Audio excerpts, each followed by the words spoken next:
This is Megan Duffield, and I support Free Talk Live. And thank you guys for supporting LOLA. Thanks. Speak up.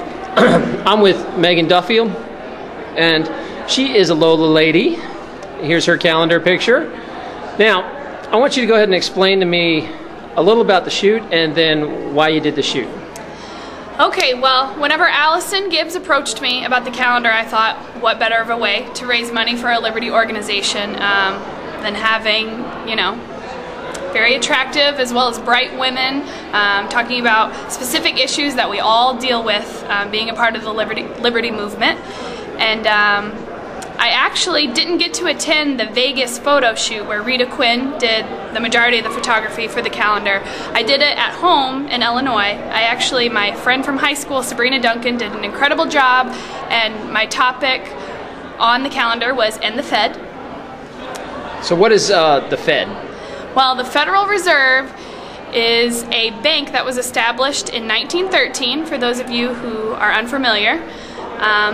Their job is to basically supply our country and other countries at the same time with currency, which is our American dollar. And unfortunately, their powers have been, I would say, they've overstepped their boundaries on what they should and shouldn't do, and I would also argue that they shouldn't even be in existence altogether. They've deflated our dollar due to just printing money out of thin air, like Ron Paul's famous words have been said plenty of times. Louder? Louder! Well, for the average Joe that doesn't really understand economics and usually goes to sleep when people talk about it on the tube, what would ending the Fed do?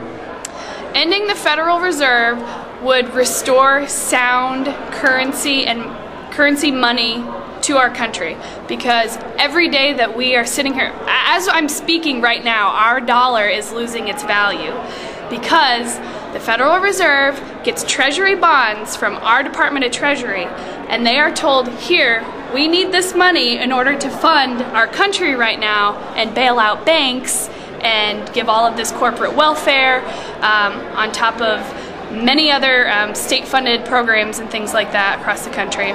So why do you think the politicians allow the Fed, our country, set up like this? Well, it's all very fake right now. Everything is artificial wealth. So there's a lot of different arguments and theories as to why politicians are in agreement, and obviously there's a lot of corporate influence, a lot of just influence over the Federal Reserve for their own personal careers. There's influences from other countries.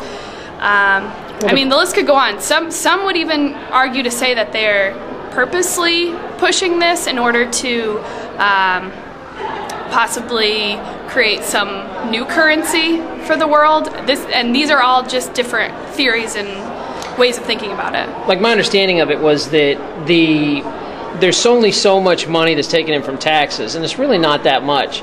Most of the country runs on fake money the Federal Reserve prints out. So if the Fed didn't do that, the politicians wouldn't have all their pet projects. I know. Is my understanding. Too bad. Darn. Wouldn't that be awful? I know. Yeah. So, I mean, it's so basic. If people just take, you know, the 30 seconds it could even take to spit out this sentence, the more you have of something, the less it's worth. So the more dollars we have in circulation, the less they're worth. And I mean, that's basic economics right there. And once you can comprehend that small piece to the puzzle, you can start understanding and maybe even become more interested in the topic and learn, you know, the deep depths of it all, because it gets pretty ugly once you get deeper in. Thanks.